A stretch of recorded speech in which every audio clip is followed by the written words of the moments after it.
Hello everyone.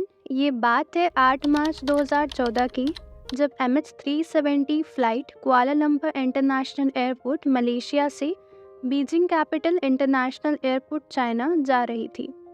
Malaysian airline flight 370 एक international passenger flight है जो मलेशियन एयरलाइन ऑपरेट करती है और जो 8 मार्च 2014 में अचानक से रडार से डिसअपीयर या हम कह सकते हैं कि गायब हो गई। और आज तक यानी नवंबर 2023 तक हमें इसका कोई एग्जैक्ट रीज़न पता ही नहीं चल पाया है।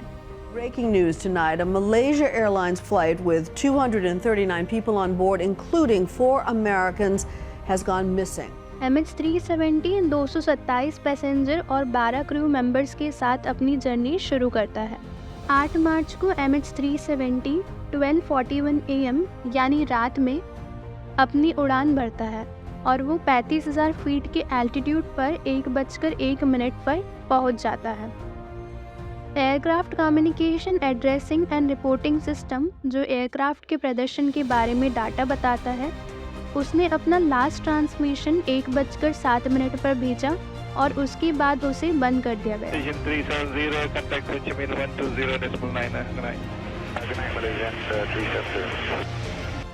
क्रू से लास्ट टाइम कांटेक्ट 1:19 को हुआ था और 1:21 पर एयरक्राफ्ट का ट्रांसपॉन्डर, जो एयर ट्रैफिक कंट्रोल के साथ कम्युनिकेट करता था, वो बंद कर दिया गया। इसके बाद प्लेन को ढूंढने में हड़बड़ मच गई क्योंकि प्लेन अचानक से कहाँ डिसअपीयर हो गया। फिर वापस से प्लेन को ढूंढने की कोशिश करी गई और इस बार मलेशियन मिलिट्री और सिविलियन रडार ने प्लेन को ट्रैक करने की कोशिश करी। मलेशियन मिलिट्री रडार एक लॉन्ग रेंज एयर रडार है जो साउदर्न मलेशियन एंड उसके आसपास की एयर स्पेस को मॉनिटर करता है। तभी फिर पता चलता है कि प्लेन ने साउथ वेस्ट टर्न लिया है मलय पेनिनसुलर के ऊपर, फिर वहाँ से north west straight of Malacca के ऊपर। लेकिन ये टर्न्स लिए ही क्यों गए, क्योंकि वहाँ से MH370 का रूट ही नहीं है। 2:22 पर मलेशियन मिलिट्री रडार से भी प्लेन पूरी तरह गायब हो जाता है और प्लेन की लास्ट लोकेशन अंडमान सी पर होती है। लेकिन सोचने वाली बात यह है कि प्लेन आखिर अंडमान सी तक पहुंचा कैसे। फिर प्लेन की लोकेशन ट्रैक करने के लिए रेडियो वेव्स का इस्तेमाल भी किया गया। एक इनमार्सेट सैटेलाइट जो ओशियन और लैंड के रेडियो बीम्स को ट्रांसमिट करता है, उसकी मदद से वो प्लेन से आर्ली सिग्नल रिसीव करता है और उसका भी कांटेक्ट प्लेन से 8:11 AM पर टूट जाता है।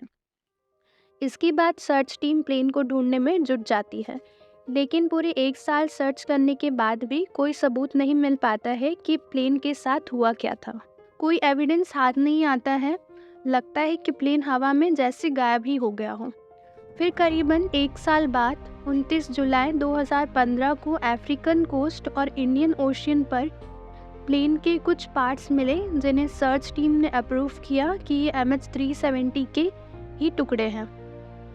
सबसे पहले एयरक्राफ्ट के पार्ट्स रियूनियन पर मिले गए, जो एयरक्राफ्ट की क्रैश लोकेशन बताई गई इन्फिनिटी ओशियन से करीब 5,600 किलोमीटर दूर है। सो ये सब पार्ट्स वहाँ तक कैसे पहुँचे? इसके बाद साइंटिस्ट ने बताया कि इन्फिनिटी ओशियन का मोस्टली वेस्ट रियूनियन आइलैंड की तरफ जाता है।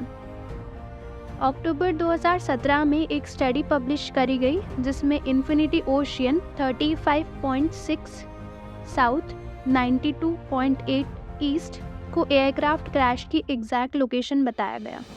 जनवरी 22, 2018 में private US marine exploration company ने इन्फिनिटी ओशियन में सर्च दोबारा शुरू की। इसके बाद भी कोई एविडेंस नहीं मिल पाया है कि आखिर MH370 के साथ हुआ क्या था। कुछ सस्पेक्ट मलेशियन पुलिस ने आइडेंटिफाई करे, जिसमें 2 पैसेंजर्स जो फेक पासपोर्ट के साथ पकड़े गए थे उन पर भी शक गया, लेकिन कोई भी प्रूफ नहीं मिलने के बाद उन्हें एज अ सस्पेक्ट एलिमिनेट कर दिया गया। इसका एक रीज़न हाईजैकिंग में बताया जा रहा था। माना जा रहा था कि ये जो 2 पैसेंजर्स हैं मे बी हाईजैकर्स के पार्टनर्स हो सकते हैं। मलेशियन पुलिस का मेन सस्पेक्ट एयरक्राफ्ट MH370 के पायलट कैप्टन ज़ाहिर अहमद शाह थे। बट पायलट का क्या मोटिव हो सकता है? वो मलेशियन एयरलाइन में 1981 से है, जब उन्होंने as a cadet pilot airline join करी थी।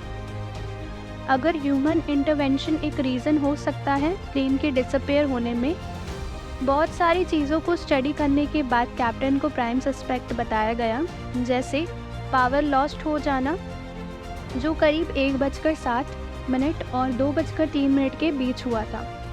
फिर इनमार्सेट सैटेलाइट से कनेक्ट होना, जो 2:25 पर हुआ था, जिसके 3 मिनट बाद प्लेन रडार से पूरी तरह गायब हो गया।